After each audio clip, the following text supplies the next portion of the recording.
Halo, saya Muhammad Reski Sulihin dengan NIM F1D021057. Saya dari kelompok 9 dan video ini akan menjelaskan tentang program pengubah karakter menggunakan C++. Jadi, di sini tuh ada 6 alur pembelajaran. Yang pertama, kita bakal mulai dengan menganalisis permasalahan dengan tujuan memahami sebelum menyelesaikan. Jadi kita perlu memahami nih, apa masalah yang ada sebelum kita bisa menyelesaikan dengan cara merealisasikan program C++ di akhir nanti, di poin kelima. Selanjutnya kita bakal menulis algoritma. Algoritma itu kayak procedural text di dalam bahasa Inggris. Jadi ada tujuannya dan ada langkah-langkah untuk memenuhi tujuan tersebut. Kurang lebih algoritma itu bakal seperti itu. Buat untuk lebih jelasnya kita bakal lihat nanti di penjelasan poin kedua. Selanjutnya adalah menulis pseudocode. Pseudocode ini adalah bentuk lain dari algoritma, cuman dia lebih sederhana. Lebih sederhana ini maksudnya adalah kalau algoritma tadi nggak punya aturan dalam menulisnya, di pseudocode dia ada punya aturan, jadi sintaks atau penulisannya itu lebih sederhana dan lebih singkat karena udah ada fungsi-fungsi yang mewakili dari fungsi banyak fungsi. Lalu selanjutnya ada menyusun flowchart. Nah, flowchart ini mirip seperti algoritma dan pseudocode, cuman bentuknya bedanya adalah diagram dari algoritma sebelumnya. Jadi kalau di pseudocode dan algoritma bentuknya adalah teks, di flowchart ini bentuknya bidang-bidang atau bentuk-bentuk bangun datar gitu. Jadi setiap bangun datar itu punya fungsinya tersendiri. Yang nanti bakal saya jelasin fungsi-fungsi dari masing-masing bangun datar yang dipakai sebagai bagian dari diagram tersebut. Nah, yang kelima, kita baru merealisasikan program C++. Ini merupakan langkah akhirnya, yaitu menulis kode C++. Lalu lanjut ada keenam, review pembelajaran, yaitu rangkuman dari materi pembelajaran yang udah kita lakuin dari poin pertama, poin kedua, poin ketiga, dan poin kelima. Lalu yang pertama adalah menganalisis permasalahan. Di sini ada studi kasus. Studi kasusnya adalah seperti ini. Membuat program yang mengubah karakter lowercase ke uppercase dan mengubah karakter uppercase ke lowercase dengan syarat. Pertama, hanya menggunakan fungsi dasar input dan output. Yang kedua, tidak menggunakan pengkondisian. Nah, dari studi kasus yang kita bisa lihat tadi, masalahnya itu ada di 2 poin terakhir, yaitu menggunakan fungsi dasar input dan output dan tidak menggunakan pengkondisian. Dan tujuan utamanya adalah konversi karakter. Jadi itu, kita dapat simpulin itu dari studi kasus ini. Jadi kalau dipersingkat, masalahnya adalah konversi karakter dari uppercase dan lowercase hanya dengan input dan output. Jadi nggak ada pengkondisian untuk ngecek ini tuh uppercase atau lowercase, pokoknya langsung dikonversi gitu. Solusinya adalah konversi karakter dengan mengubah karakter ke ASCII dan melihat polanya. Jadi ASCII itu standar atau konvensi yang digunakan di dalam dunia komputer untuk karakter itu nilai biner atau nilai desimalnya itu berapa gitu. Kita bakal lihat penjelasan lengkapnya di slide selanjutnya. Jadi apa itu ASCII? ASCII merupakan singkatan dari American Standard Code for Information Interchange. Kode ASCII adalah kode 7 bit karena dapat mewakili 2 pangkat 7 atau sama dengan 128 karakter. Saat ini total 95 karakter yang dapat dicetak diwakili oleh kode ini termasuk 26 huruf besar A sampai Z, 26 huruf kecil A sampai Z. Nah, jadi angka-angka ini mewakili huruf besar dan huruf kecil. Karena bentuknya angka berarti kita bisa konversi menggunakan angka. Jadi nanti mungkin kita bisa konversi dari yang bentuknya sebelumnya huruf ke angka. Kita buat ngelihat angka huruf besar itu berapa sih? Terus kita konversi dari huruf kecil ke huruf kecil ke dalam angkanya berapa sih? Dari situ kita bisa ngeliat selisihnya untuk ngelihat berapa sih jedanya dan dari situ kita bisa buat rumus konversinya. Kayak tabel yang kita bisa lihat di samping, ada nilai heksadesimal dari A, terus ada nilai heksadesimal dari A, terus ada nilai desimal dari A, terus ada nilai desimal dari A. Dari yang kita lihat, kalau dari huruf besar itu kan 65, huruf kecil itu 97. Jarak dari 65 ke 97 itu kan 32. Terus kita lihat lagi yang B, 66. Terus yang ini 98. Jarak dari 66 ke 98 itu kan 32. Ini 67, ini 99. Jaraknya juga 32. Berarti kita bisa simpulkan bahwa ini merupakan deret aritmatika karena dia bertambah secara terus-menerus dengan nilai yang sama yaitu 32. Berarti kita bisa tahu konversinya ini kita bisa gunakan deret aritmatika gitu. Jadi misalnya kita konversi dari huruf besar berarti kita perlu tambah 32.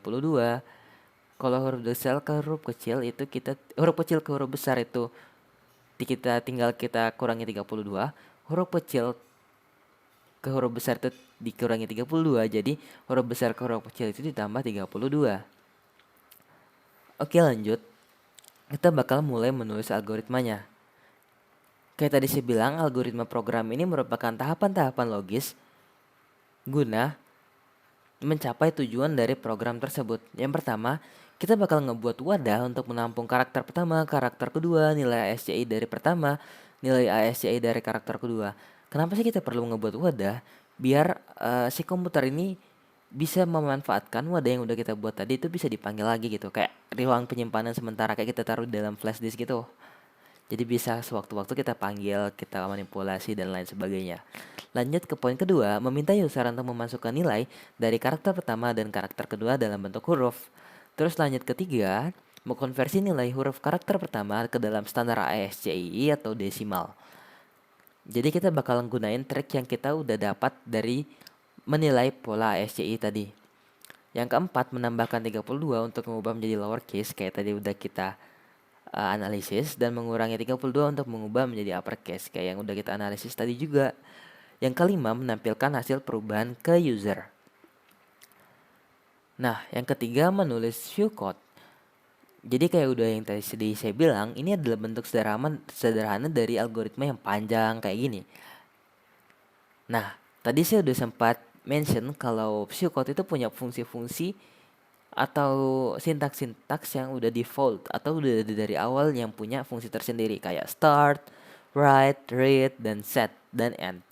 Jadi start ini artinya memulai program, write ini artinya memunculkan string ke dalam program komputer. String itu diidentifikasi dengan tanda petik 2 yang membungkus kalimat gitu. Itu namanya string kayak gini. Jadi ini bakal nampil ke dalam program komputer kita nanti.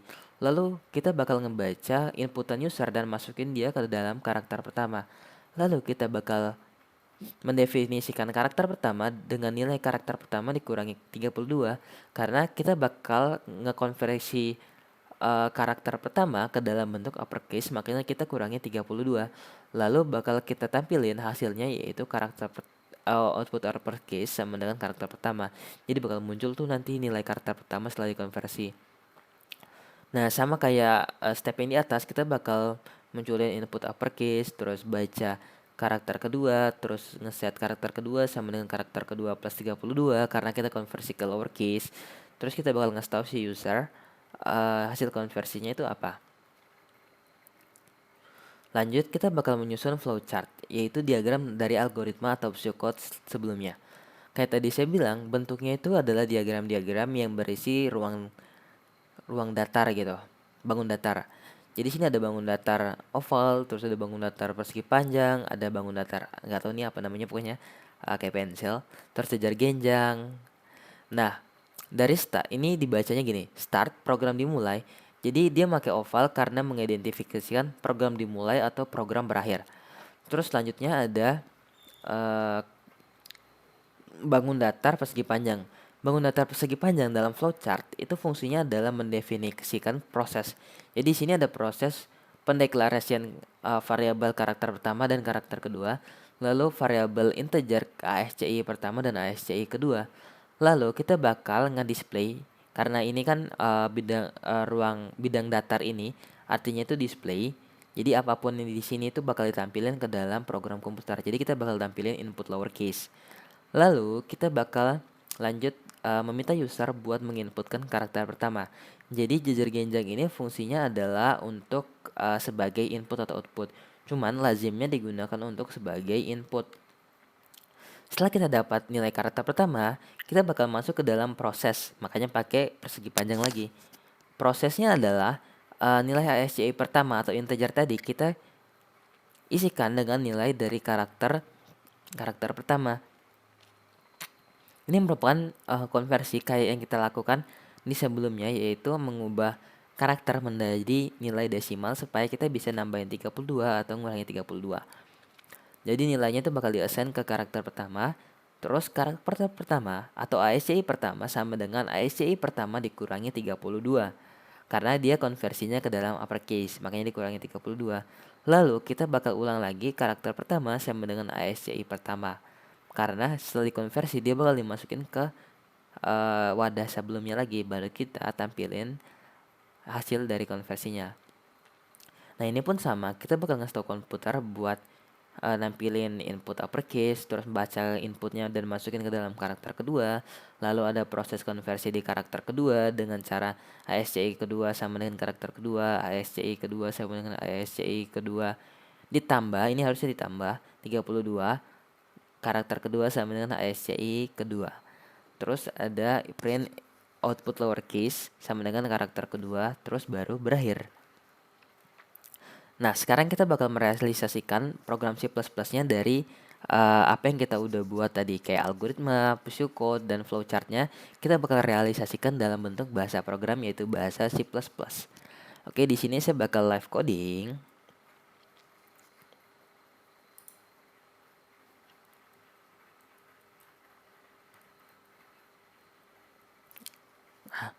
Kita buat file baru dulu. Kita bakal masukin file headernya, make namespace std,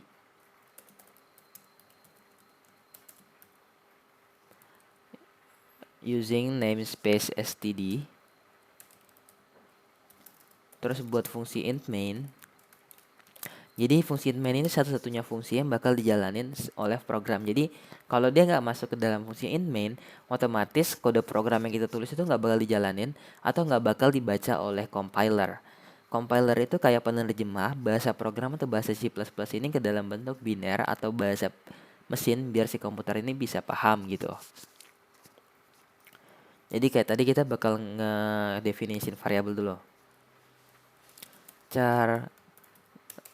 Karena kan udah ada dua variabel tadi tuh. Karakter pertama, karakter kedua.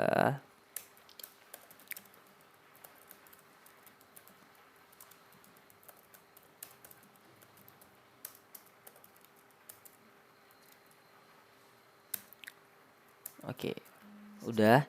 Karena tadi kan kita di flowchartnya udah bilang kalau kita bakal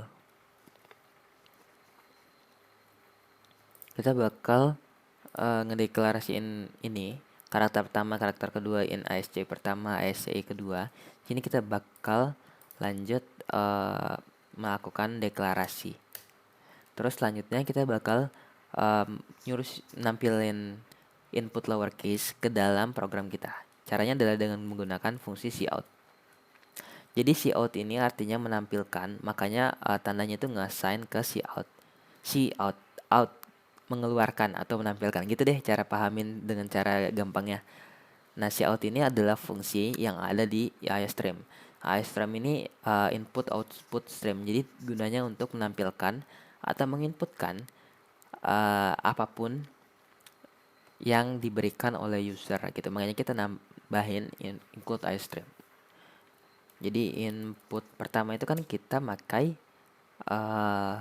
lowercase. Kita masukin dia ke dalam karakter pertama. Terus selanjutnya kita bakal masuk ke proses nih. ASCII pertama sama dengan karakter pertama. Terus ASCII pertama sama dengan ASCII pertama kurang 32 karena kita mau konversi ke huruf besar.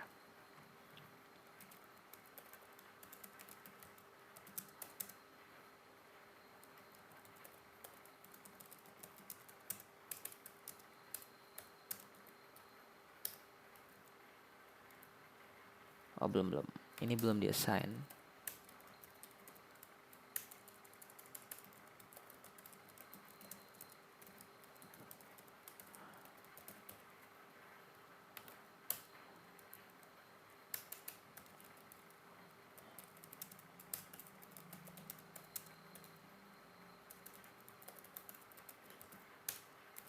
Terus kita masukkan, kita keluarkan atau tampilkan hasil dari konversinya.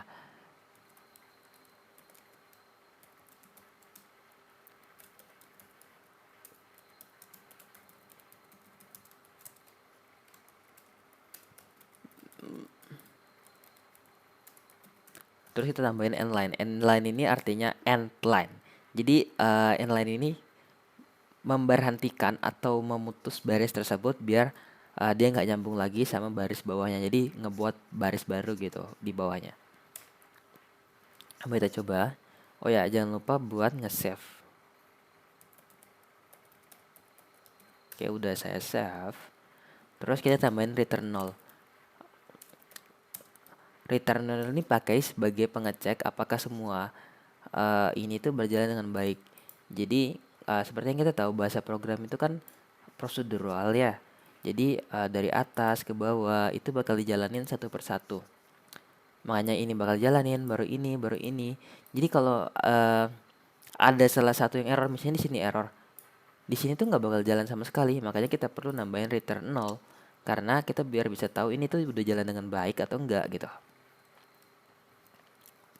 Kalau dia nggak jalan dengan baik, otomatis nggak bakal nampil dong return 0-nya. Kita run. Ini hasilnya misalnya kita masukin A. Outputnya A. Tuh kan kita lihat return value 0.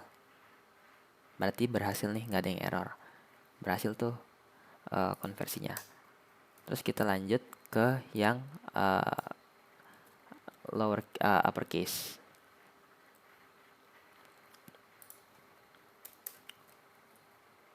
Karena prosesnya sama kayak yang udah kita lihat tadi, tinggal di kopas saja.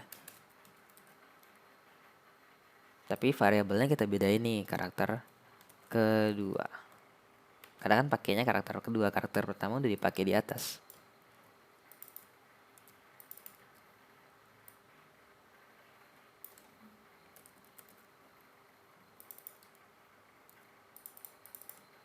Cuman bedanya kalau konversi ke dalam uppercase itu kan ditambah.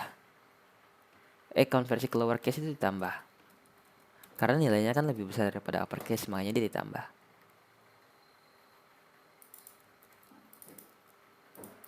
Oke, kita coba.